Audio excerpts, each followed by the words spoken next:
Welcome back.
So we'll get started in just a minute.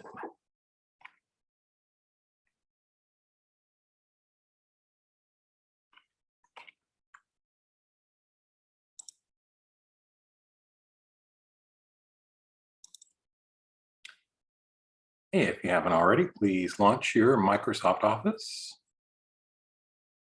And then we're going to be using a company product worksheet, which is going to continue on with our bakery theme.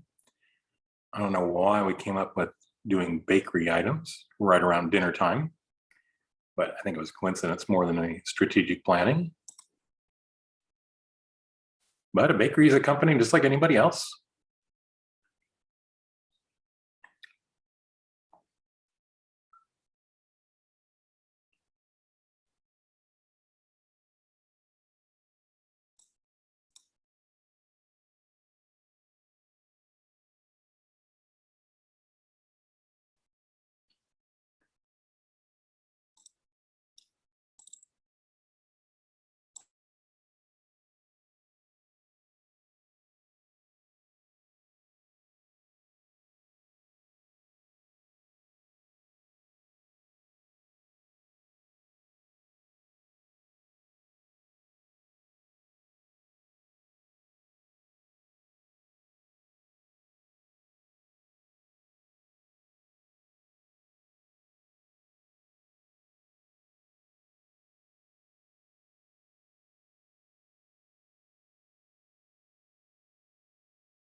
All right, so let's get started.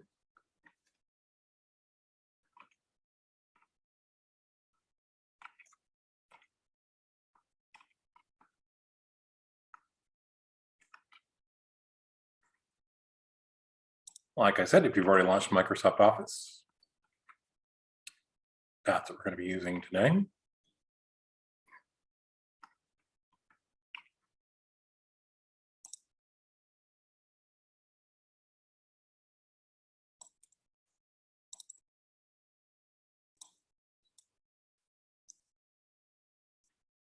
And then we're going to create a new workbook.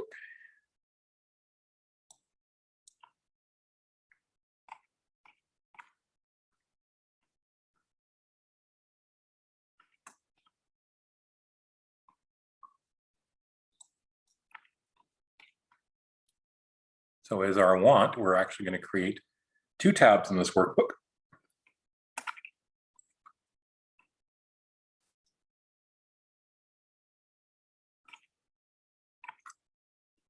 And we're going to name this one, excuse me.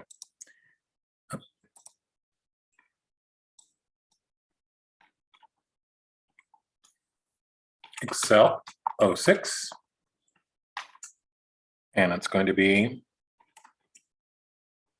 the bakery sales figures. So just by the way, the reason we number them, 1, 2, 3, 4, 5, 6, is if you do use these as resource, kind of makes it easier to remember when you did something. And also we try to make the product or the projects interesting so that you kind of have a little memory link to them. So like today, we're going to be working with count. So if you remember, you're going to count the donuts. Oh yeah, bakery sales figures. So go ahead and save that. So as I said, we're going to have 2 tabs. So I'm going to create a new one now. The first worksheet tab, I'm going to click on that. And we're going to rename that one Retail Report.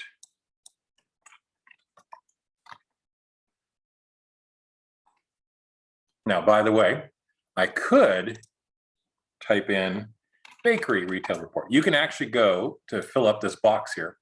As you saw yesterday, though, the longer the name and the tab is, the less room you have for an easy glance at all the tabs at the bottom. So I like to keep mine short. So there's retail report. Since we're working with a bakery, you know, obviously it's a bakery's retail report. Sheet 2, double click that. That name is going to be product price list.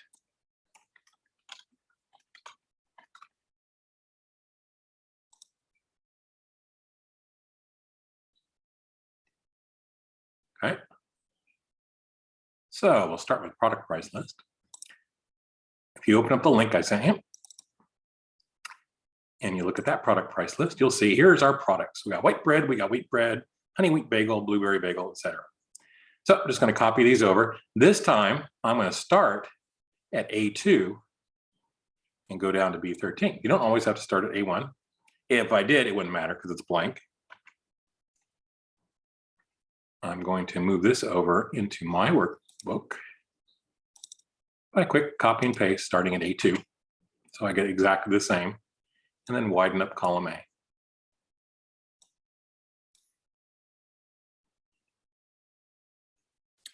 All right. So now I'm going to switch back over to my source workbook. And I want to get the full retail report. So we have the makings of a report. So we got kind of the framework. Now, if you had to create one of these, you can create it from scratch. Or here's the thing I like to do. Google it. Like with everything else in life, you just Google it. Because you can use, if you remember from Word, Google Images. And I like to do that if, let's say I were working in a bakery and I was doing a sales report, I would type in bakery sales report and see what other people have done. And you don't have to copy them exactly, but it gives you some ideas and it kind of gives you a good starting point. And then sometimes you can copy them if it's exactly what you need. If you take the QuickBooks class that comes next, you'll see actually some reports have to be copied. They need to look like each other because that's how accountants are able to read them. All right, so I selected from A1 down to R52. I went to 3, but 52 is what I need because I want that summary of sales because we're going to add that at the end. So I'm going to copy that. Switch back over to my workbook in the first tab.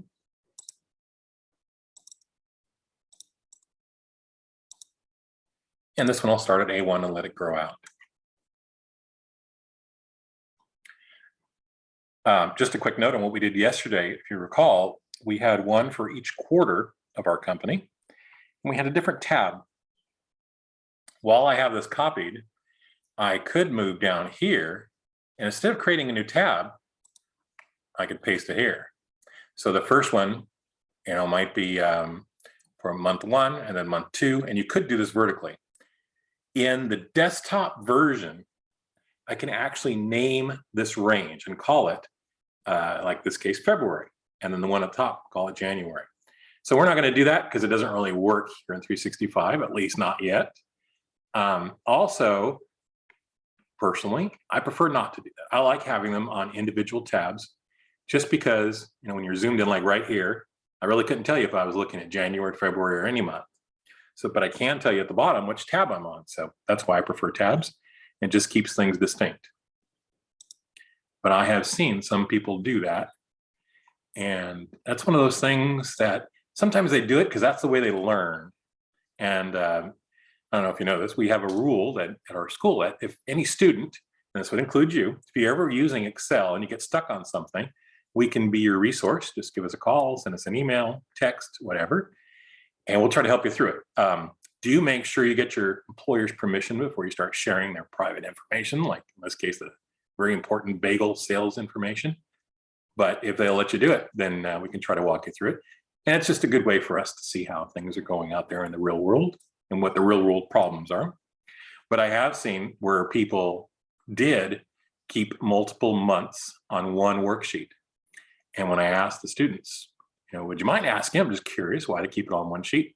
A lot of times as well, that's the way we've always done it. So there you go. All right, so I've got my data transferred over. I'm going to start with our product price list on the product price list tab. And then I am going to jump over real quick and close my other window just to keep things running smoothly. Okay, so here are items. I'm going to add a label at the top. Item name, item price. Down below in column B, you'll see they are not set up to be a financial expression of a number. So I'm just going to switch it over here. And I'm going to use accounting. I'm going to do a quick undo. You'll notice, it says 1, 3, 2.5. And when I add the accounting, and this would also be true of currency, you get the 2 decimal points in there. So, and you can do that manually, but then you also have the dollar signs on there. Otherwise, it looks like a very expensive restaurant's menu where they don't put the dollar signs, they just put like whole numbers. All right, so A1 and B1, I'm gonna make them bold. I'm gonna use underline. I'm just gonna do a Control U. So I wanna keep this as a price list because as we do the reports, this may change. They may change over time. So we're gonna use and refer to this price list back in our retail report. So speaking of retail report, I click on the retail report tab and bring that forward. Okay, so this is going to be a rather large report because we've got a lot going on. So I'm going to select A1 down to R3. And that gets me all the way across to the furthest column that has data in it. And I want to merge and center. Use my merge and center.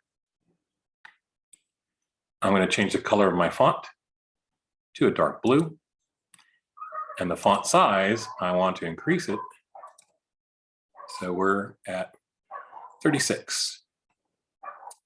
Then I'm going to change my font because it doesn't cost anything more and it'll look nicer. So I'm going to scroll down. And I'm going to use down here, veranda. Okay, so I got veranda in there. And then I'm going to Control I for italics. Okay, so here's the deal. We have our store and we have the unit and we have a date. So when we're typing the date, as you've seen before, I can just type 2/2/22. Oh, by the way, today's 2/2/22, a big 2 day, second only to 2/22/22. So then I'll get this format, right? And then as you know, I can change it. When I save this, this will be recorded always as February 2nd, no matter what format I have in there, right? So when I open it up again, it'll always say February 2nd. Sometimes you don't want that. Sometimes you're gonna run the report and you're gonna put in today's date, and it's always gonna be today's date. So what you can do is have the computer put the date in for you with a formula. So the formula is this. It's very easy to remember. Equal sign, today, and then, I don't know why they do this, but they can do parenthesis, parenthesis. So it's left parenthesis, open, and then close parenthesis, the right one. I hit enter, and there's my date. I'm gonna change the date to the long date. And then you'll see it did the wrapping. So, I mean, it pushed my column over. So I am going to change my ribbon up here so I can get the wrap text. And you'll notice, even though I've turned it on, I can see it's turned on because it's got a little depression at the top. It's going to show it's depressed, but it's not wrapping. Well, the reason is it's already pushed the column width. So when I do this and bring it in, now it'll wrap, supposedly.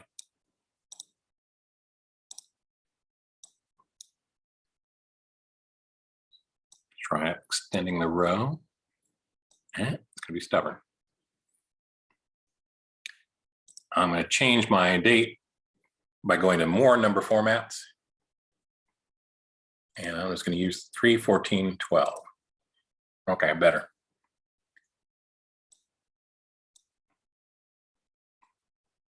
So why don't I want it make it super wide. Well, the problem is down below here, we've got brand muffins. So I could change it and merge these cells, but I didn't want to do that, not just for a date. So here's the way this works. Tomorrow, when you open this up, the date's going to be 2/3/22. If you open it up a week from now, it'll have that date. So every date you open it, it's on there. That is handy. It can also be a problem if you are talking about one report that doesn't really change. Once we have this all set up, it might not change every time you open it. When you print it, it'll have the new date on it. So sometimes that can be confusing. Like, is this an update? But if you want the report to stay static with the date, you just insert today's date and don't use the function. One of the advantages, though, is once you have this formula in here, okay, you can take that date, and you can take any date, and multiply it by 2 weeks. So I'm going to do this here under L6.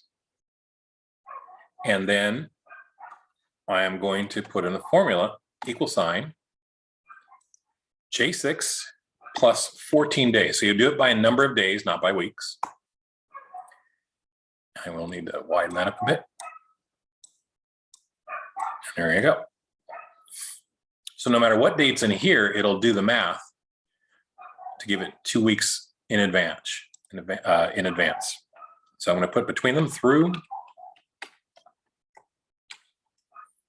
and then I'll center that. And there we go. So no matter what date, if it's January 15th, see, it's always 2 weeks over here. So you can add the math for dates. And sometimes people ask, what's 2 weeks from today? You can look up a calendar, but this is one way to do it quickly, especially if you're at the end of the month and it transfers over to the next month and you're not sure, is this year a leap year in February and what'll be in March? Well, the computer knows all that. So that is today. By the way, there is a equivalent formula in Microsoft Word to do that, and always put the current date on. So just so you know, it's there. It doesn't work exactly the same, but it's very similar. All right. So now we have our sales here. So as I scroll down, there's our daily bread sales retail. I'm going to increase this font size to 14. I'll make it bold.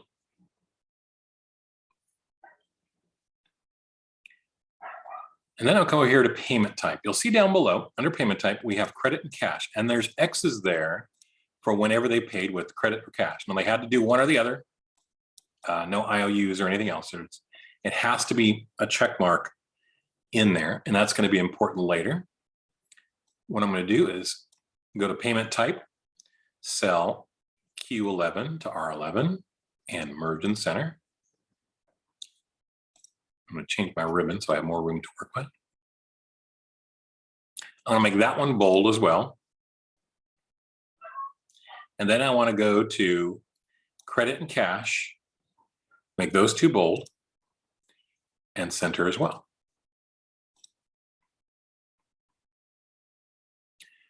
Okay, so the payment type, it's not numbers. I'm going to increase total sales so I have a little bit more room here. They're not numbers, they're X's. They use X's, which is fine. You can use anything you like. But we're going to make this stand out a little more. So I'm going to select from Q11 down to R36. I want the X's to be centered. So I'm going to use my alignment to center a line. Oops. Start here at Q13 and come down to R36, and now center. For some reason, my X's aren't jumping in the middle. Okay, I don't want that. That's odd. So, but I do want this whole set of X's and the titles to stand apart from the rest of the report. And you'll see why in about 5 minutes. So I'm going to click here on the borders. I'm going to use the outside border, but I'm going to change the style to dashed. And then I got to select it again. Outside border, thick.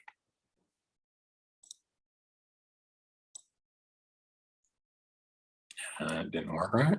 Okay, so I got outside border thick, and then try dashed again here.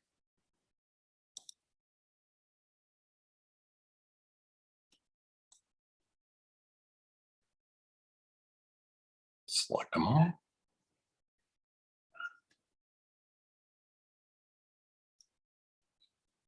And see if I can just grab them right. Nope. This is one of those times that you can use that keyboard.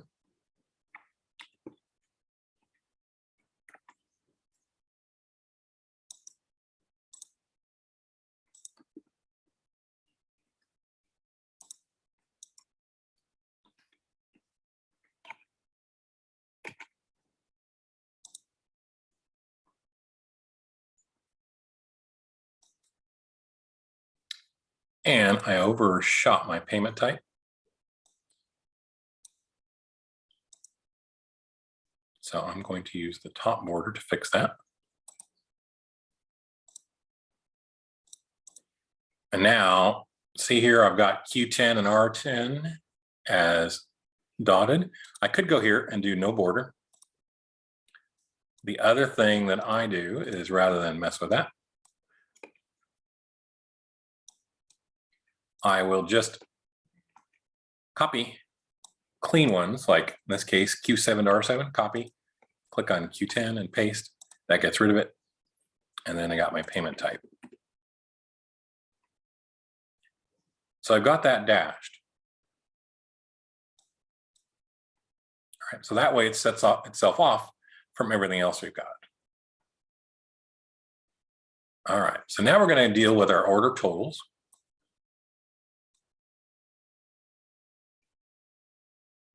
So this was the cost of the orders.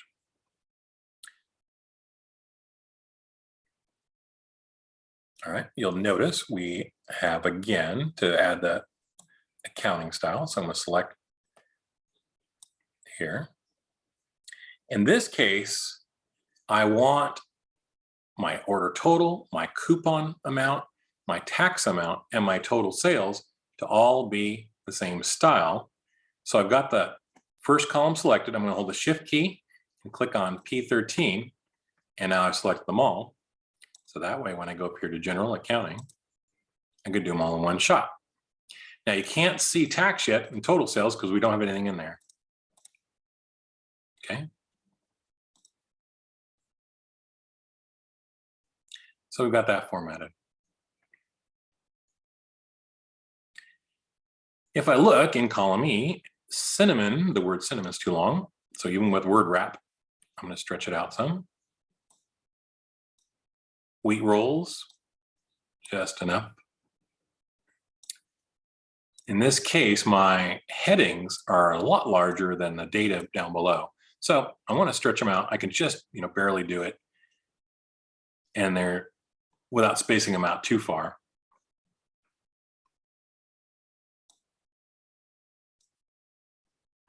So each one of these is an order that was placed and how many items they got and their order total.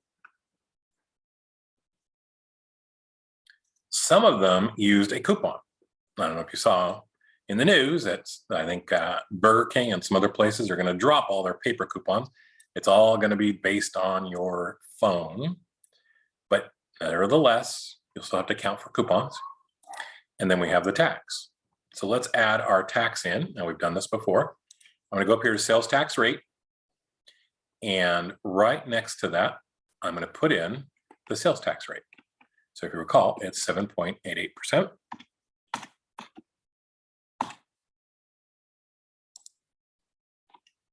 There it comes. So we're going to use that as our sales tax basis. And then I'm going to click on total sales over to white bread.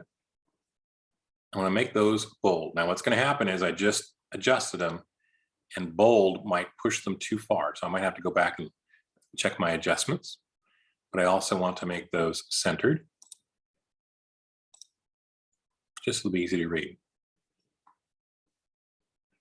Okay, while we have these, I'm going to stretch the row 12 to make it larger.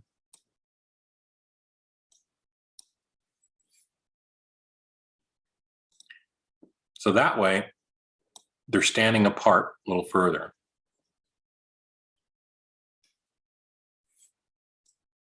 Now, while I'm here, I'm going to change my border for the titles. So again, it's a little border there.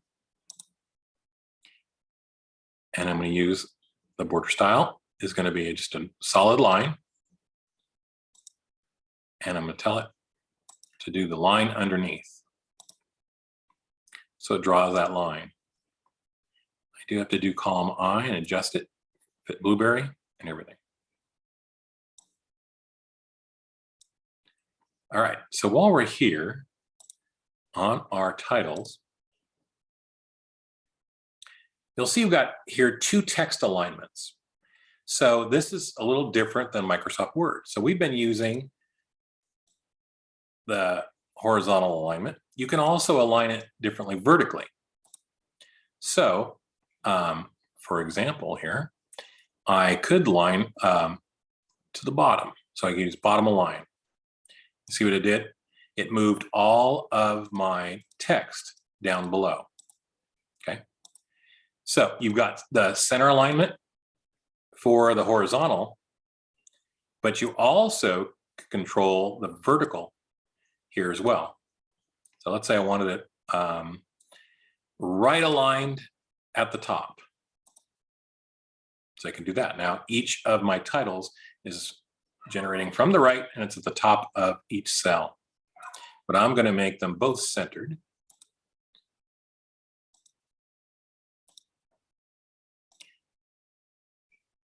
And I'm going to adjust my blueberry bagel to wrap text.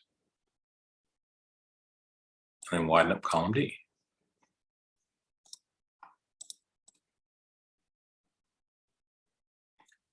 All right, so now let's go to order total and those labels. For order total, coupon, tax, and total sales, I'm going to make this one align bottom. So just from here, I can click on align bottom because I expanded my ribbon, and that drops them down.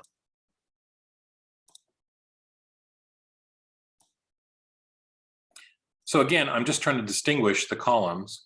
So at a glance, you can see, okay, this is all of our data.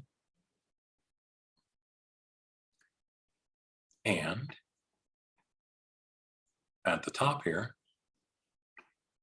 we have our, or on the right side here, our order total, coupon, sales tax, total sales. All right.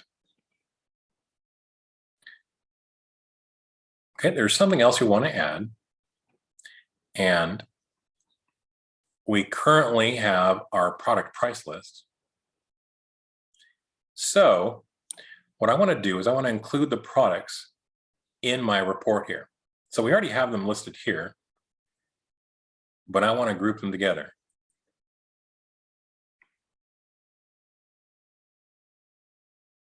So I'm going to go back to my product price list.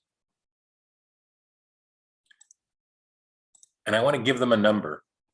So I'm going to click on column A, and I want to insert a column to the left. Now, if you recall, whenever you insert columns, it always does it to the left. So you click on the column to the right. And I want to give each one its number. So number 1, number 2. There's 2 ways to do it. You can do it this way, where you do the fill handle down. But remember, you have to start the pattern. So I typed 1 and 2, fill handle them both, and we have 12 items. The other way you can do this, and it just depends on the circumstance, you could do this with a formula. So the first one is number 1. That you have to include. But the cell underneath it is equal sign A2 plus 1, and it gives you 2.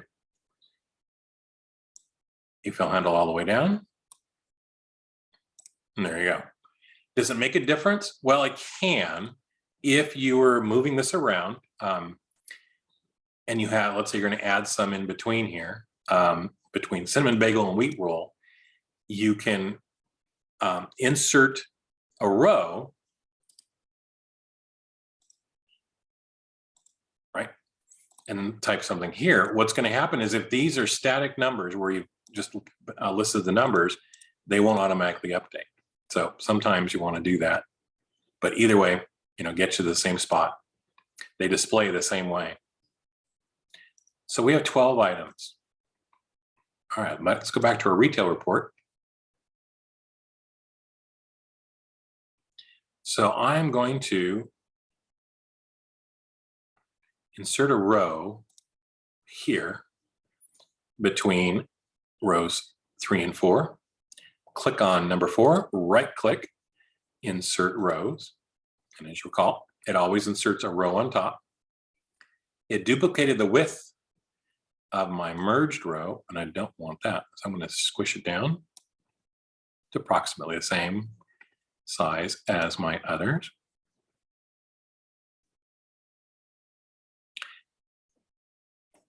And at 04, I'm going to put in our menu. Oops. And you'll see my font came over like the style that I used my title. Well, that's okay.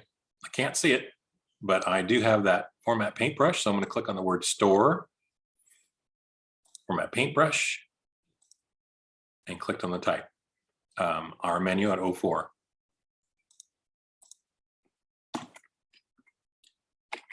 Okay, let's make that bold.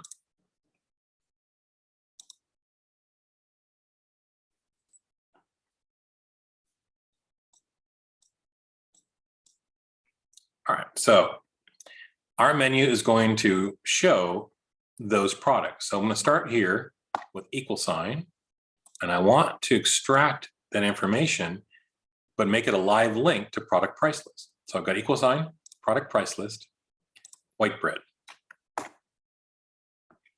There we go. Okay, I can fill handle that down. I'm not going to do it all the way. I'm only going to do it 6 times here. One more. Oops. I wasn't careful with my mouse.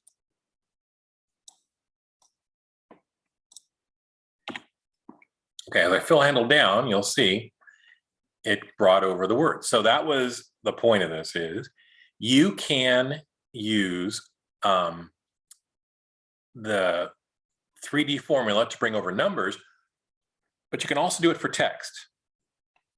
So like in this case, it's got the names, and it's the first 6 in our list. Okay, over here at 05, I'm going to do the same thing, equal sign, product price list. I left off at wheat rolls, so now I'm going to select white rolls, hit enter, and fill handle this all the way down. Okay, so we end at baguette, and sure enough, that's the last in our list. All good.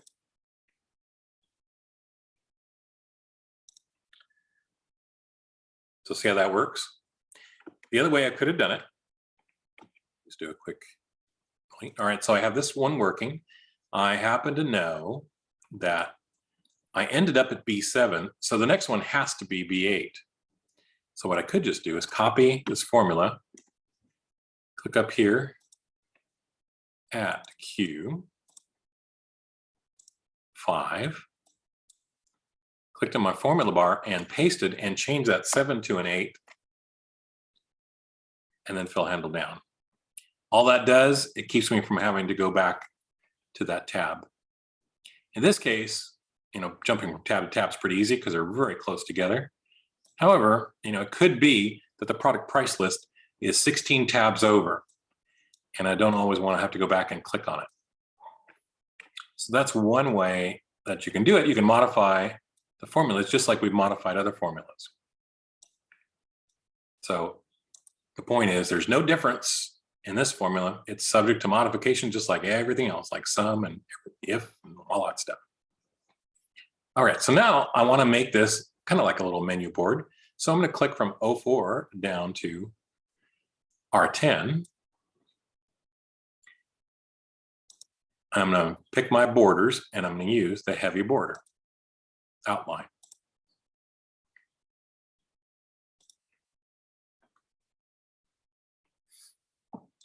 Okay, so now we have this menu and then we have our layout working. The reason I didn't use column P is because things like honey wheat bagel need a little bit more room. So do blueberry muffin. So they're going to overlap.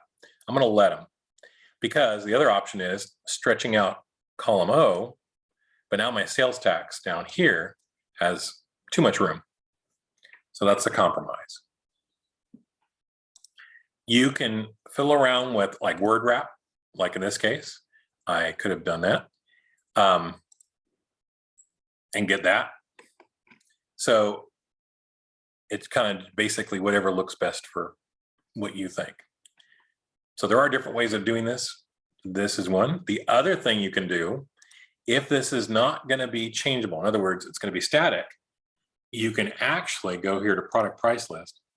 And I don't think you do this in 365, but you can do it on the desktop. You can take a picture of this as an image and go over here and paste it in as a picture. Of course, you can't change the text on it, but you can do it as just a plain picture and I'll hover over it. So we're going to leave it like that.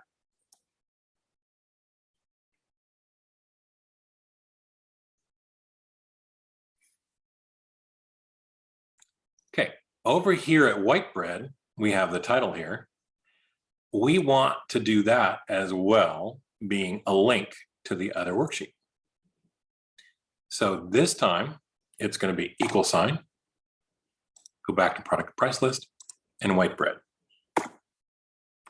It doesn't look like it changed, but I can tell because if I go to product list and go to white bread and put in the word soft, you'll see when I come back, both instances here and up here at 04 have changed. Probably it's 05. Okay. So now you'll notice I've got a column here, but I want it to go across the rows here. So now what do I do? Well, I could do them one at a time. So for wheat bread, start off with an equal sign, product price list, click on wheat bread, back and forth. Or I can't fill handle, right? Because if I do, there is no text where it's going to be looking. See? So there is, though, a way you can modify this formula. So I'm going to select equal sign product price list B3. I'm going to copy it. I'm going to click on honey wheat.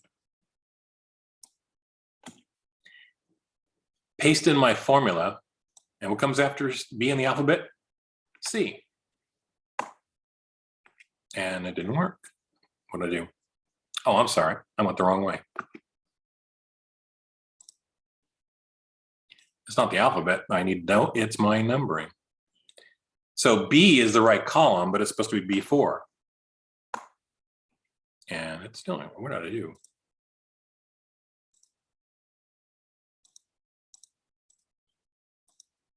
It should do it.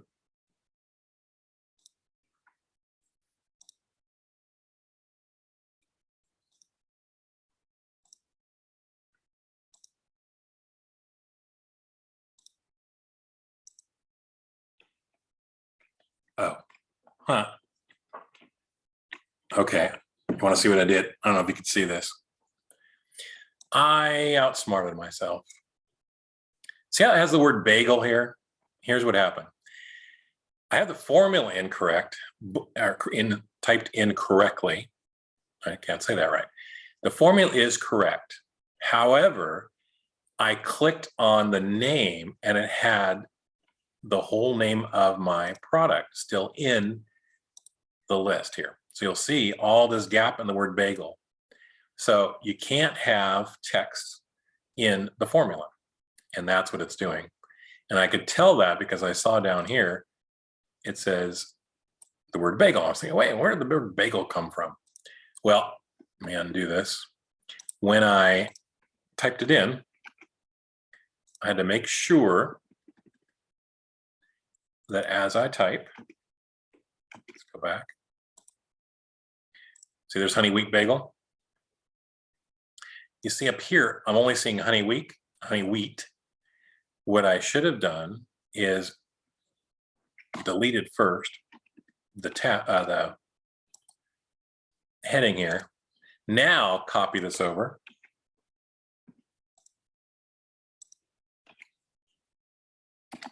And put in B4, and there it is. So just to be safe, I'm going to select all these and delete them. So here's another option. When you're working with this, the other thing I could do is go over here to product price list, and I can select A1 to C13. I can copy it, and then down below, I can duplicate it. But when I paste it, I'm going to use my transpose.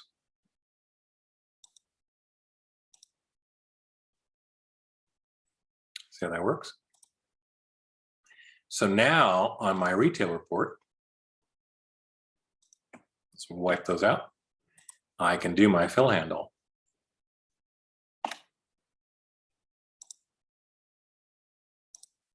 So I'm going to equal sign, go to my product price list, click on C19 and hit enter. And there it is. Now I can fill handle across.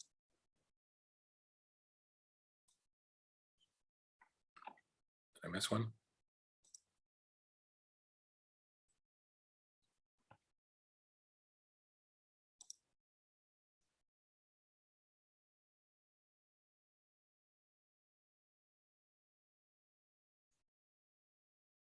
I think. Oh, I did. I blew it. I should have started at white bread. So that's okay. So it was supposed to start at B19. Like I said, you can modify it. B19. And now fill handle across. So everybody see where I see my mistake? Because I had a big 0 here instead of baguette, and that should not be. Okay. And you say, looks good. But Dan, didn't you say that it's possible for you to change this to soft white bread? What if you come down here and do it? You change it up here. Watch what happens to my retail report. This one in the upper right-hand corner changed, but not the white bread. If that's going to be a concern, it's no problem. Let's go back to product price list. This time, instead of you typing out the words white bread, I'm going to put an equal sign, B2. See how it changed? The one next to it's equal sign, B3. In fact, just to do, I'm going to wipe these out. So now I've got a pattern. I should just be able to go across here.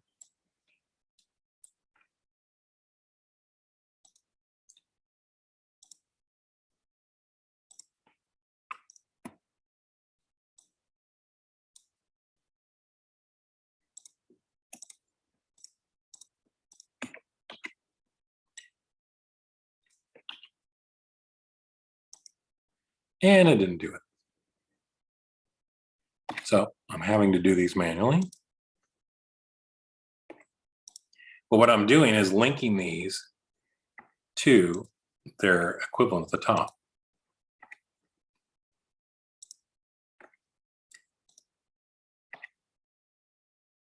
So for some reason, my fill handle didn't pick up the horizontal pattern.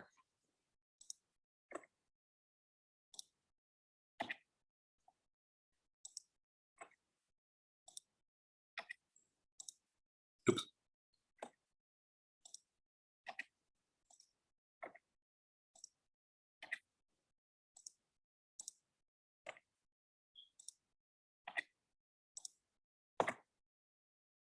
Okay, so now they're linked together. When I go to my retail report, you'll see soft white bread over here in the left-hand corner, updated. So that's what it was supposed to do. Okay, when I go back to product price list, change it back to regular display white bread. If it worked, my retail reports should both be updated, and they are. Here's the white bread, here's the white bread.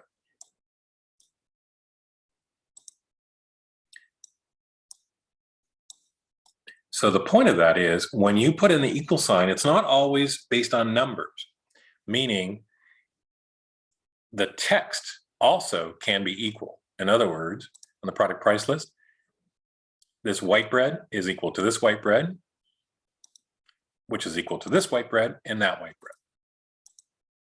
So you can do that with dates, you can do that with numbers, and of course now you see we can do that with labels.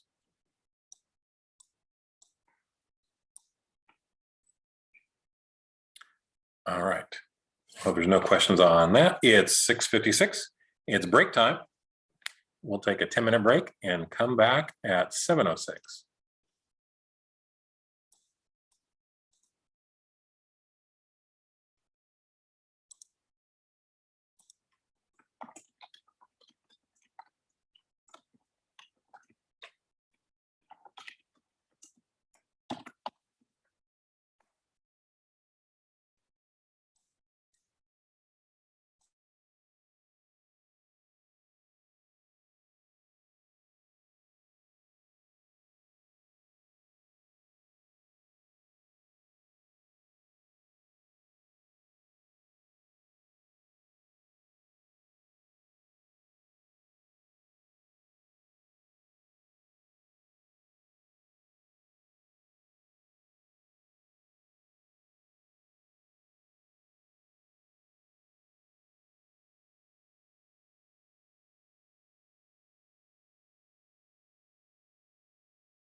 So we are back.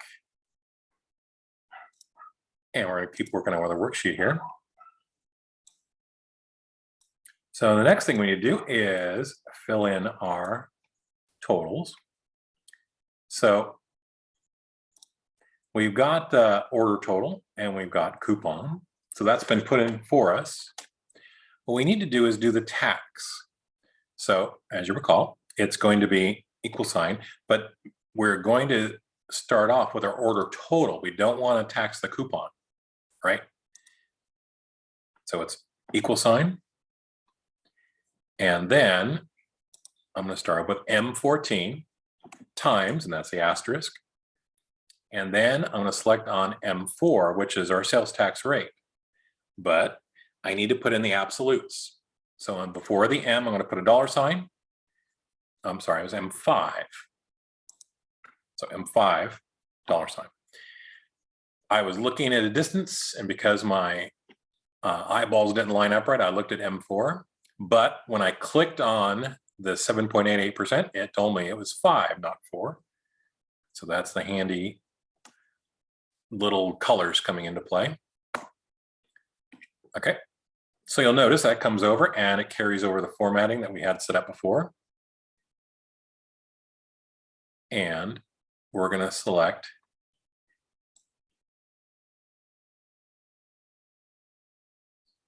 all the way down, fill handle it down. And by putting the dollar signs there, it should work.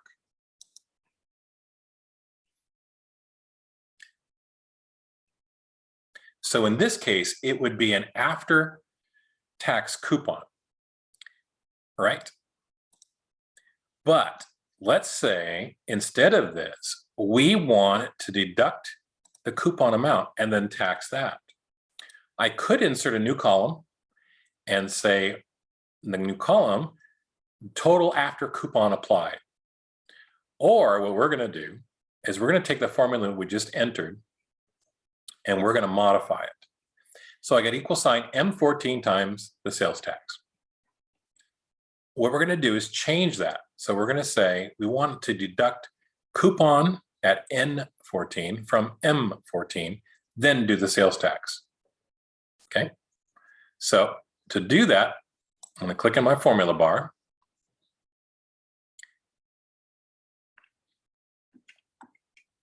And I'm going to type in minus N14. Is that going to work? Yeah, there's missing something. So if I hit enter, no, that's way off. 1534 minus 325 is not 1508. Here's what happened. As I mentioned, oops, before here, it's please excuse my dear Aunt Sally. The multiplication always goes first. So what it did is it took the coupon times the sales tax and subtracted that from N4, M as in Mary, 14. So to fix it, I'm going to put a parentheses around the subtraction first. So I'm going to close parentheses out of N14 and open parentheses out of M14, like that. There's the tax. Okay, so what it does, it deducts the coupon, and then it multiplies that coupon by our tax rate, 7.88%. And there it is. You'll notice down below in 014 or 015, we don't have any sales tax in that row. So it did it straight. It did the subtraction, but $4 minus 0 is $4. In this case, though, when we hit down here to the next tax or the next coupon, see the tax is going to be off again. So we need to fill handle this over what we've already done. You notice when I did it, only the entries that have a sales tax, or pardon me, have a coupon, had their sales tax adjusted.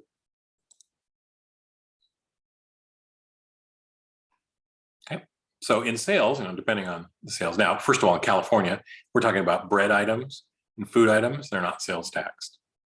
So, not yet at least, you never know. But for our purposes to practice Excel, we go ahead and tax them.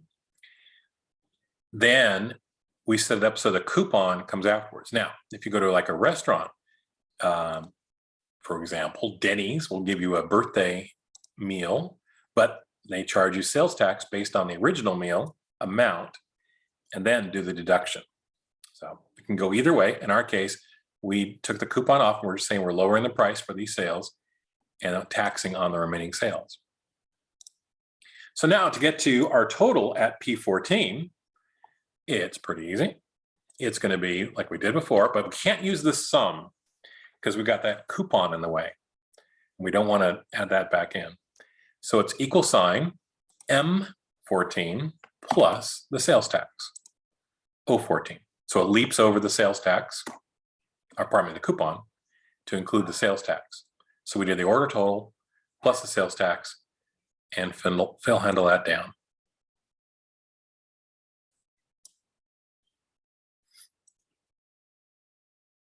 All right. So now we've got our numbers.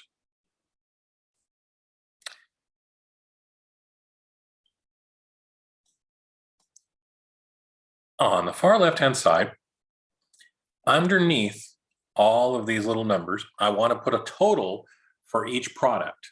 So a cumulative total down the bottom. So here's what I need to do. First of all, I'm going to click on column A and insert a column. And when I do, you'll see everything gets shoved over. And of course, like even our last total sales, you'll see the M becomes an N and the O becomes a P. So it adjusted correctly, which is what we want, because that would be a huge pain to have to go back and do everything over again just because we inserted a column. Here we're going to put in totals. And I'm going to click on row 38. I'm going to make this 12 points, so it's larger, bold. And then I'm going to just release it and click only on cell A38, which is our label for totals. I'm going to right align it so it'll be closer to our totals. Now I'm going to select cell B37 over here to M as in Mary 37. And I want this format to show an underline. So I'm going to use bottom border. So I get a line there for the bottom border to separate the totals. All right. You'll notice for our white bread here are the ones we want to add up. Now, up till now, we've been able to use sum. But you'll notice how this was done. If they didn't have any sales, they didn't put in zeros like that. They could have, but they didn't. So they're blanks. So when we use sum, that's going to make a difference. And here's how. So I'm going to click on cell B38. I'm going to use my handy dandy sum formula up here. But when I do, watch what happens. You see the lassoing didn't work. Normally, it goes through the entire column. But what it does, it goes through the stack of numbers above it until it hits a break. Well, between this 1 and 1, we have a gap. There's no number. So see what only lassoed the 1. So in this case, we have to manually increase the lasso, or you can type this in to up to B14. Then I hit enter, and there's my total. So see how that worked? Let me undo it. If I had zeros here, watch what happens. The number won't change, but the lassoing does. So that works. So I'm going to delete those. So just keep that in mind, that just hitting sum doesn't always work. You always got to double check the computer because sometimes it'll do some unexpected things. So the other option, rather than hitting that tool, is I know it goes from B14 through B37. So I could just manually type sum, left parentheses, B14, through, and remember the colon stands for through, B37. When I close parentheses, it does the looping for me to visually show me in blue which ones it's going to include, and that's correct. And I hit enter, and there's my 24. So just keep that in mind. That is one of the computer's pretty smart, but that's one of the shortcomings is it looks for gaps and it looks for words and patterns. And the pattern here is number one, gap, one, gap, gap, or gap, 1, 2, 3, gap, gap, gap, gap. Now, once we have that down though, I can easily fill handle this across. Then I don't have to keep doing it for every column.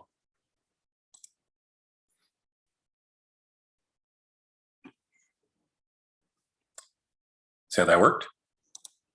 So when you're working with sum, always keep that in mind, that it does lasso up until it comes to a break. Sometimes you want it to, and sometimes you don't. All right, good so far. Speaking of totals, let's go here. I'm going to slide to the right so I can focus on my payment type, credit or cash. So we've got X's here, and again, there's gaps. So if it was credit, they put an X there, the cash left it blank, and vice versa. If it was cash, leave the credit blank and put an X for cash. So down here at the bottom in cells R38 and S38, we want to count how many X's we have.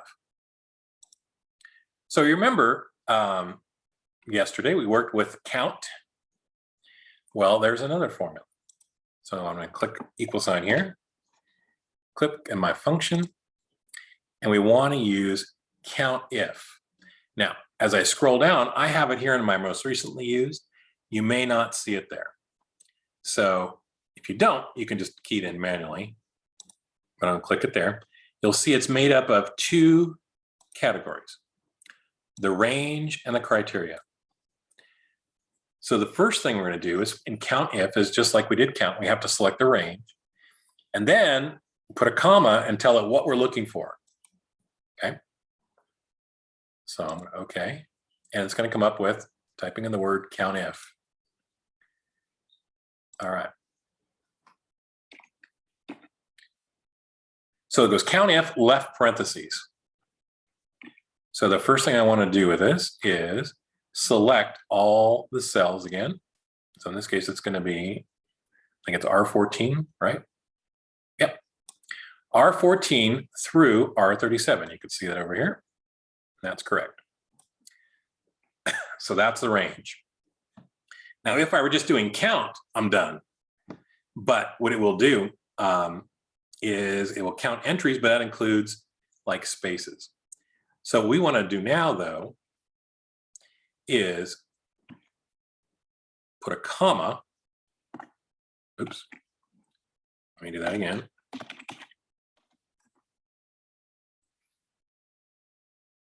Select my range.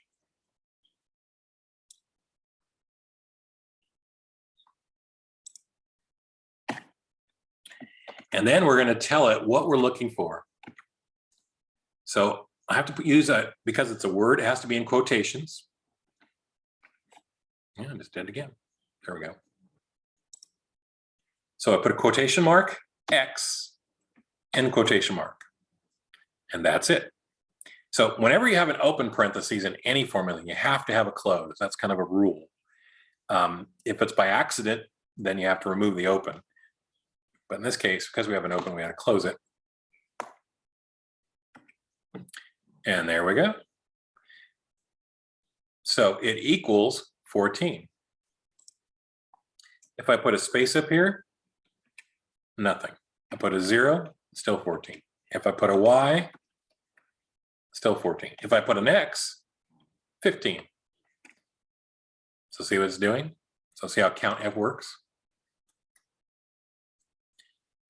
Over here on the right side, I'm going to do it again, but this time, let's just see if we tried count. And then left parentheses.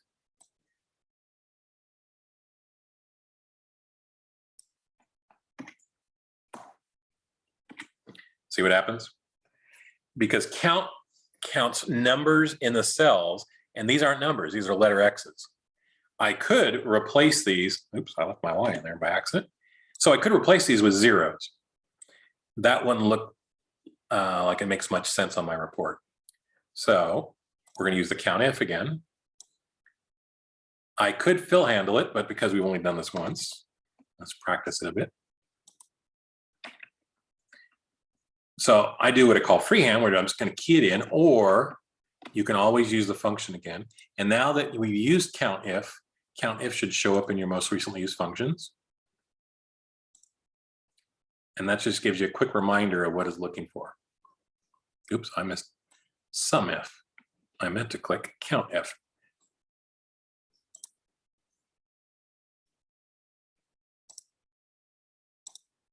There we go. So first the range.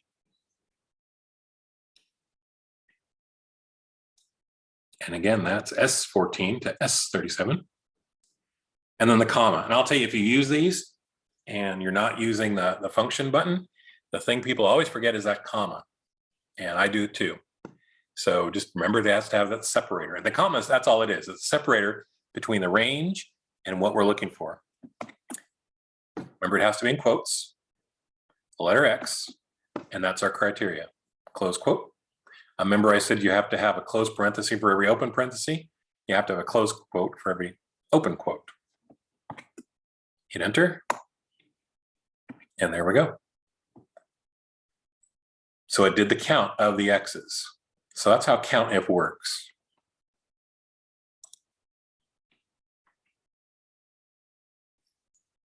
Any questions on that? Good, because we're going to expand on that some. So the other little trick you can do is if you wanted to use count, you could put in these dates, the date that the transaction took place. Now that's a number and it can count. Remember, the count function can count numbers. So that might be a way to do it too, if you didn't want to use countif. But once you get used to these, they're not hard at all. You just have to remember the layout. And if you ever get stuck, it doesn't look like much, but this down here is kind of helpful because it reminds you how many things you need. You need a range and you need the criteria, like what are you looking for? If you use other functions, like even just count, it does the same thing. It's just count is a lot simpler. So remember, it's got a list of the values. So just keep that in mind. If you look at a formula, and it might be a new formula, or if it's one you haven't used in a while, here's a tip. If you get stuck and you say, we did the countifs, but I don't exactly remember it, Google it, because there's lots of videos, illustrations, texts of people who've run into that problem, and they will show you examples. And sometimes an example on a small worksheet can help a lot. And then, sometimes you get it wrong, like, say I forgot the comma. See, I just get this error. If you look at the sample, look over here. Okay, what's the difference between mine and this one over here that's working? The one that's not working is working. And if I flip back and forth, I can see that comma bouncing in there. Oh yeah, gotta have a comma. What's funny is sometimes you'll have a very long formula. This would not be a true formula, but it would look something like this, where you had a lot of stuff going across.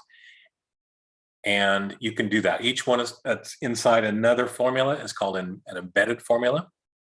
And you'll have it all worked out, and you think you got it, and it's one little comma that'll be wrong. And of course, it just gives you an error, like in this case, saying I got an error with the red marching ants around it or the red dashes around it.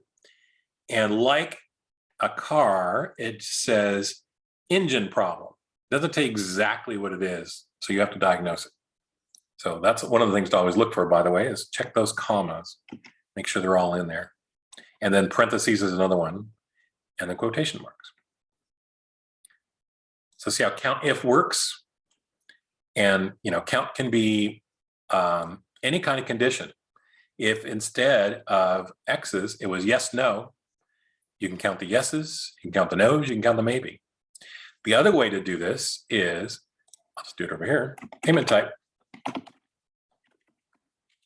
And then you can have people type in cash. Well, let's see, this one's credit. Credit, cash, credit. And as I start typing the word credit, because credit is stacked up on top of my current cell, you'll see it starts printing it for me. So another one, credit, cash, or just as I start typing, you'll see a pick list down below. You can use the down arrow.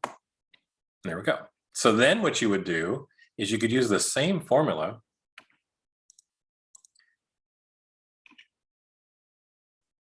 but instead of X, put in cash. 3. All right. 1, 2, 3. Yep. And then down below it, I can change that to credit. 2. 1, 2. Yeah. So just taking out that X and replacing it with a word makes a big difference. I'll tell you, when you're setting up spreadsheets, there is a way to set up a cell so it can only accept one of two different items. Like in other words, they can only put credit or cash, because sometimes what will happen is instead of spelling it right, they'll put something like that. Well, the computer's very literal. Does CSH equal CASH? Nope. So it doesn't count it. So computers are smart, but not that smart. It's very literal and doesn't figure out, oh, they meant cash. And so it won't show up down here. So that's one of the reasons you'll find in some worksheets is why you're limited on what type of entry is because they're going to rely on something that's going to make a difference in spelling. So that's the other way to do that. All right, well, there's no questions on that. Let's go over here to the bottom. And we're going to do the summary of sales first down here at B54. So what we want to do is just have the number of the total of each item we sold grouped together. So in other words, you'll see here, and we've got all these numbers, but as I scroll down, now you can't see the titles anymore. So we have a little summary sheet down here. So here's how we can do this.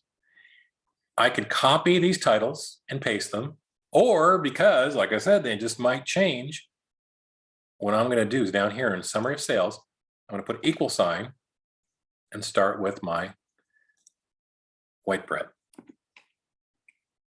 Okay. Then I am going to fill handle that across.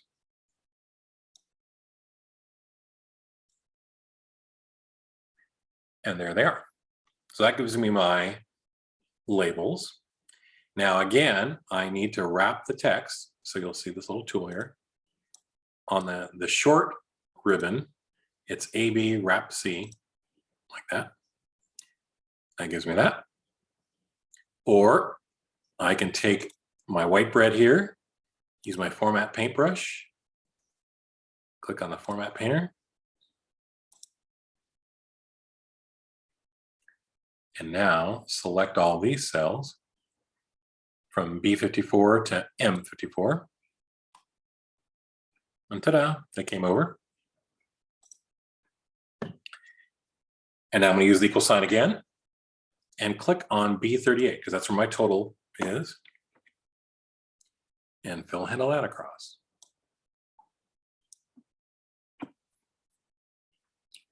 So that way, if we go along and during the product price list, they want to change it from garlic bread to garlic-y bread. I don't know why, but everybody's got garlic-y bread today. All right, so they change it with a Y.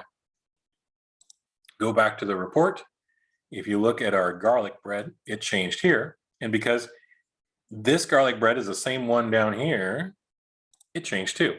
So because they're all linked, you change one and they all get updated. All right. Oh, also in our menu over here on the right side. Forgot about that one.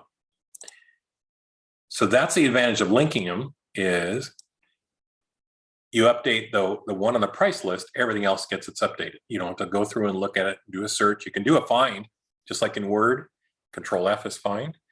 You can do a find the word garlic and replace it, but much easier if they're all linked. I'm going to change it back to just plain garlic bread. And when I hit enter, you'll see it did it down here at the bottom in my horizontal version. And then again, back here in all my retail report, every instance of the word garlic bread has been changed back.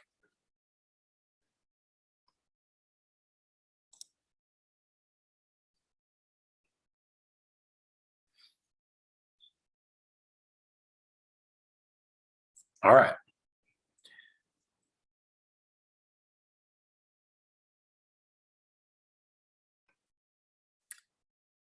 So now we're going to do a couple more statistics here.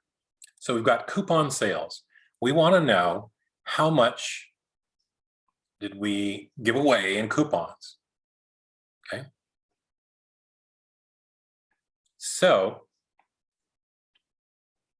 here's what we're going to do. We want to know, was a sale here associated with a coupon over here? So in column N, if there's a sale, is there a coupon there?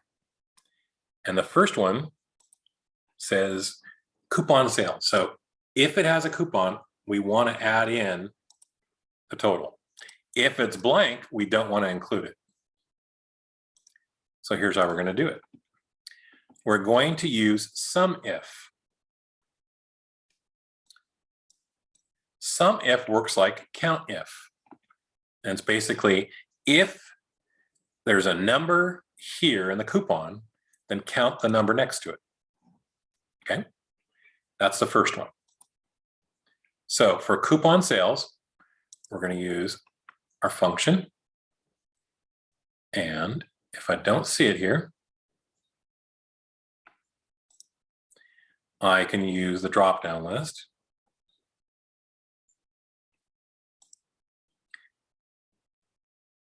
And I believe it is under, well, it's under all.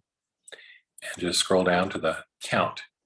And then, like I said, once you start using it, it'll show up in your recent and most commonly used formulas. So here it is, countif. And then we're going to go now to SUMIF. So that's down in the S's.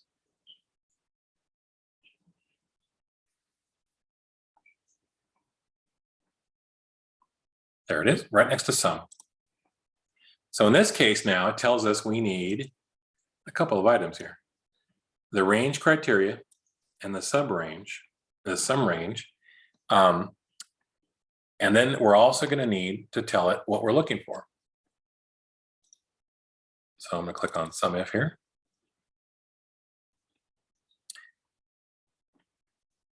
All right, so the first thing we're going to do is we're going to look at the totals. So I'm going to select N14 down to N37. So this is where the number is going to come from when it finds a corresponding number with coupons. So there's the range, comma, and then we want to tell it, what are we looking for? So we said coupon sales. So if the column O is greater than 1, it's got a coupon, right? So if I look over here, if it's blank, then there's nothing there. That's not greater than 1. If it's $2, that's greater than 1.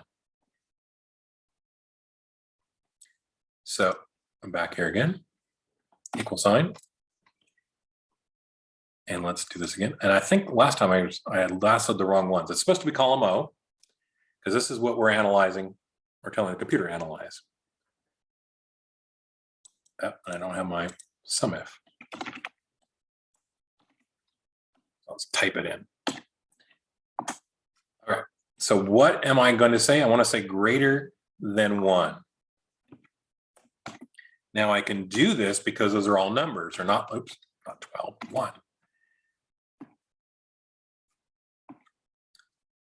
Then, I don't close parenthesis yet.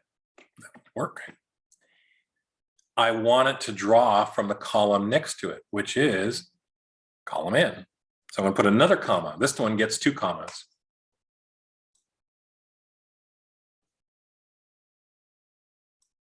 So it's N14 through N37, close parentheses.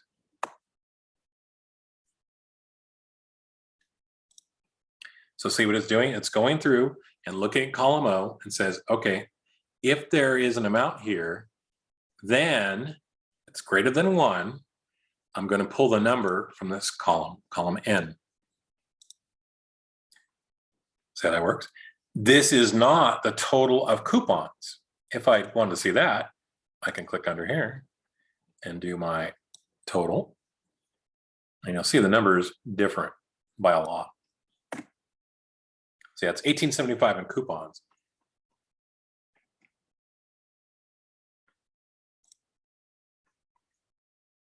Okay, so I hope that makes sense. So it's a little bit more complicated in that there's 3 elements to it, but you have to. I mean, if you just follow it through, you tell the computer, all right, look here, find numbers that are greater than 1, and anything that's greater than 1, pull the number corresponding to it from this column. Okay. So now we get to do it again. So sales that don't have a coupon. All right, it's pretty easy. Equal sign, and then SUMIF. And you'll see here is my SUMIF. It shows in my short list here of commonly used formulas. And I'll click OK.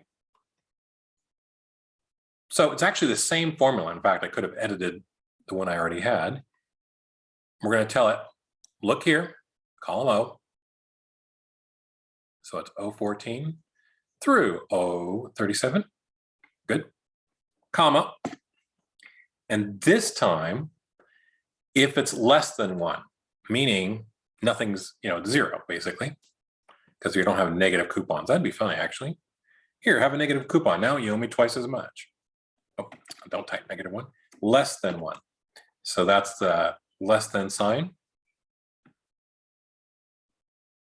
Close parentheses, comma, and again, draw from this column here, column N.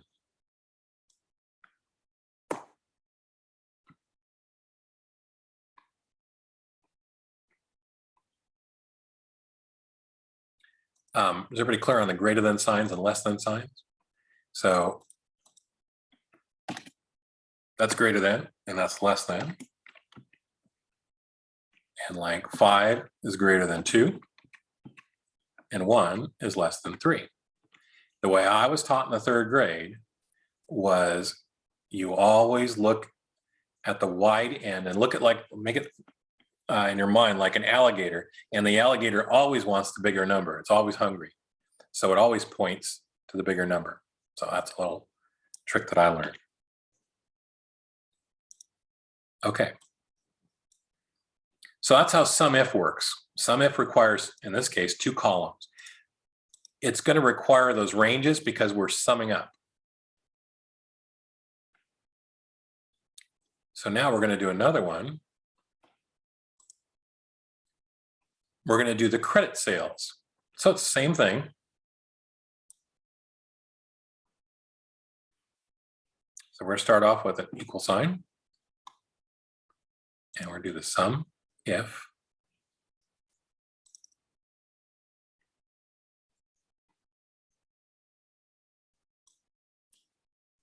So we're going to select the range. And then a comma. And then we're like before, when we did the count, we're just put a quote, X quote, comma. And this is going to be the credit sales. Uh-oh, I think I did it backwards. Yeah, I did. I wasn't watching what I was doing. So this is supposed to be column R. And this was supposed to be column N. So I'm just going to edit it. There we go.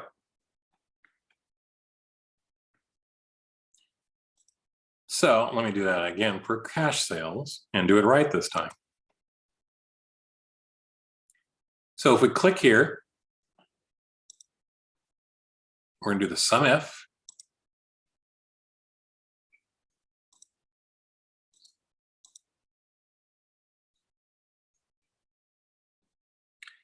And we're going to start here with our order totals, or pardon me, it's supposed to be our sales, total sales, comma. And then what are we looking for? Again, it's going to be an X. So that's the same this time.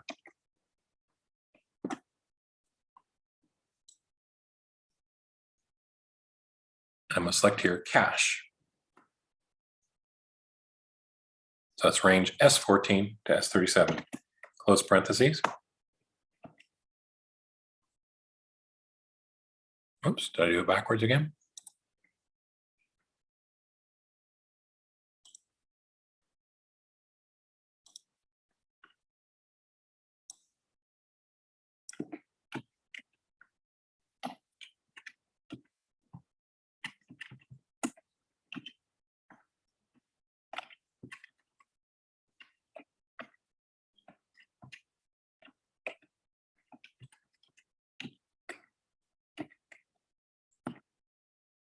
Oops.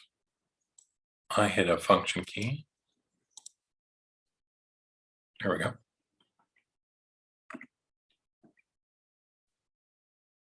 And I have one too many commas.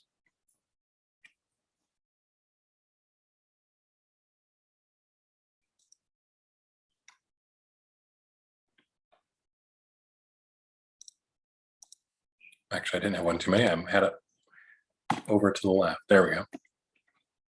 Okay.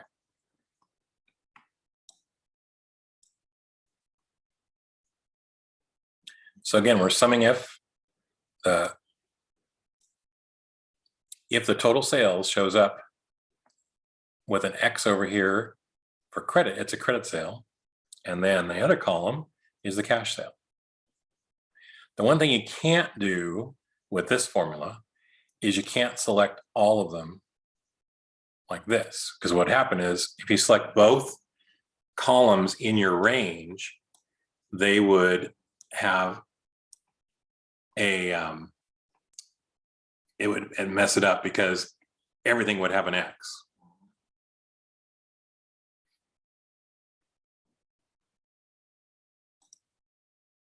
Okay, and then finally, we've got our total sales.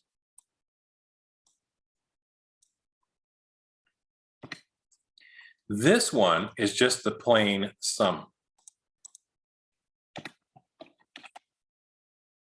So like we've been using before. So I'm going to key it in, but you could also use the formula bar and the function. And this is just going to be straight up total sales, close parentheses.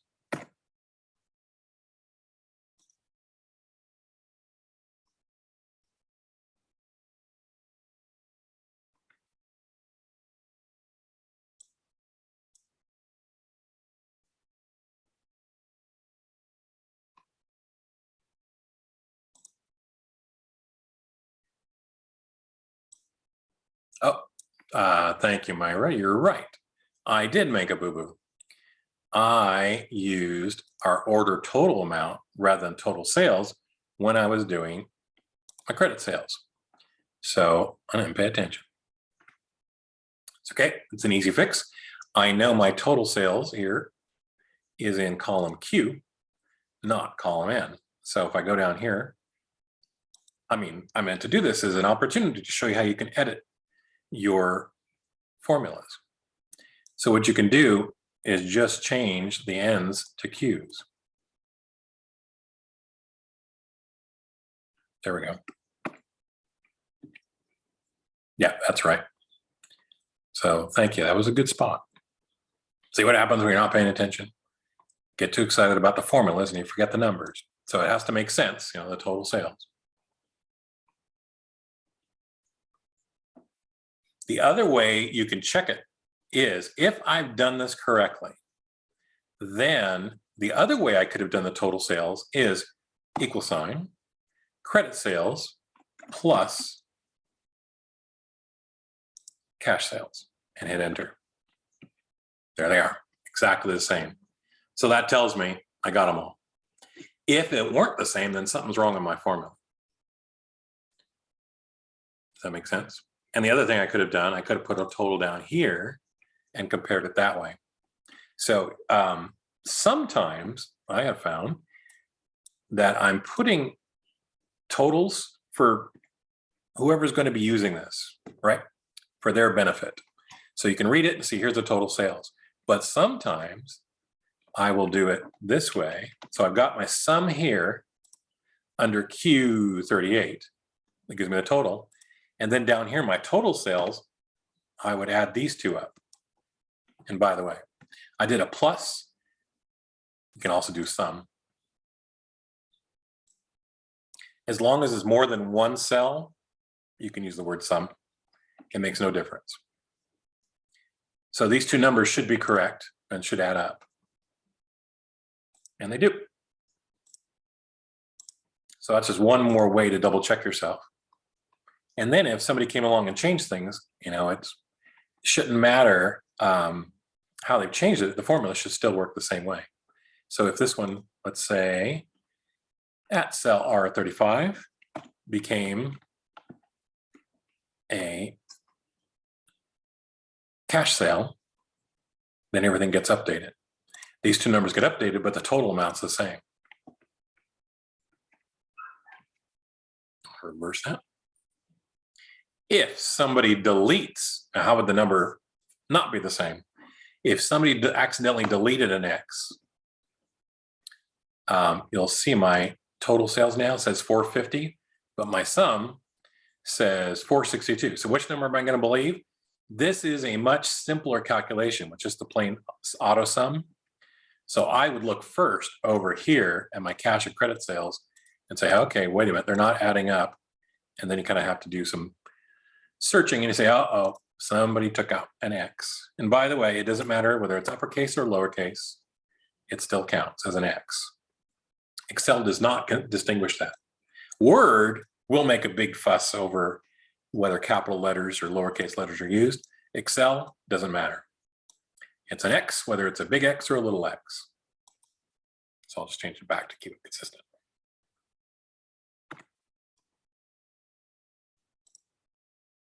Okay. Does that all make sense?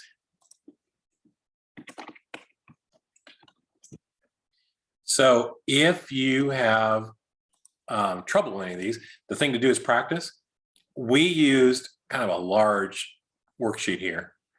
If I were doing this, I would just take like a chunk like this, copy it, bring it down below, paste it, and then do some formulas like this and play with that sum if and count if. It's one of those things that once you get used to it, it kind of becomes second nature. But it does have more features than just the plain auto sum we've been using, but it can be really handy. Oh, I do have here the word recap. So I'm going to finally do this as a label. So I'm going to merge and center it. Now, I'm also going to change up things. See, I merged the two cells together. And using merge and center, centered the word recap. But I want this closer to my coupon sales, sales without coupon, etc. So what I'm going to do is change the alignment on it. Instead of center, I'm going to right align it. Then I'm going to make it bold.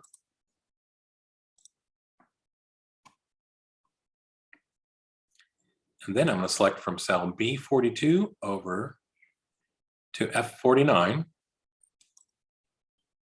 And this time I'm going to put a outside border around my recap. There we go. Then you get the little recap going on. So see how those all link together? Part of the reason we did this exercise was to demonstrate that when things are linked together, it makes it very easy to edit. On the other hand, it does make the worksheet more complicated. So more things are likely to go wrong. And if somebody were sharing this worksheet and they saw the word white bread up here, and when they went up to get a cup of coffee, they accidentally hit delete, and they sat back down, they said, oh, it's gone. Oh, I'll fix it. White bread. Now I'm going to spell it right. It doesn't look like they changed much, but if I click on cell C13, I can see, what's going to happen is if we change the name to soft white bread, it's not going to update. So there is another way that you can protect against that, and we're going to get into that later, and that's protecting cells. And in order for somebody to change it, they have to have a password. So I'm just going to fill handle this back. And there we go. Now I've got my product price back and it's linked. So there are some things like you might want to allow them to change these numbers, these figures as time goes on, but you don't want them touching the labels here. If they need to change the product name, they have to go back to product price list. So you can protect these cells, but leave this up here, the white bread, open, then it can be changed there. See how that would work? I worked at the county in the office. One of the admin assistants always protected her worksheets. And she did it for a particular reason, because she found that if she didn't, her supervisor would sometimes go in and start changing things. And then she wouldn't know about it. And then sometimes she would assume it hadn't been changed. She sent it out and there might be errors. And she found that embarrassing. So what she did, she password protected the worksheets. So he could look at it, but if you wanted to change it, say, what's the password? And he just yelled from his office, hey, what's the password on the retail report worksheet? And she says, oh, that's retail. Okay, thanks. And then that cued her into, okay, but the time of day is over, I better go look at the retail report and see what got changed. So that's just one of those things that's an interesting use of an Excel function. All right, if there's no questions on that, we are done for the evening. Have a good night. And we'll see you back here tomorrow. We're going to do charts and graphs tomorrow, which is kind of fun.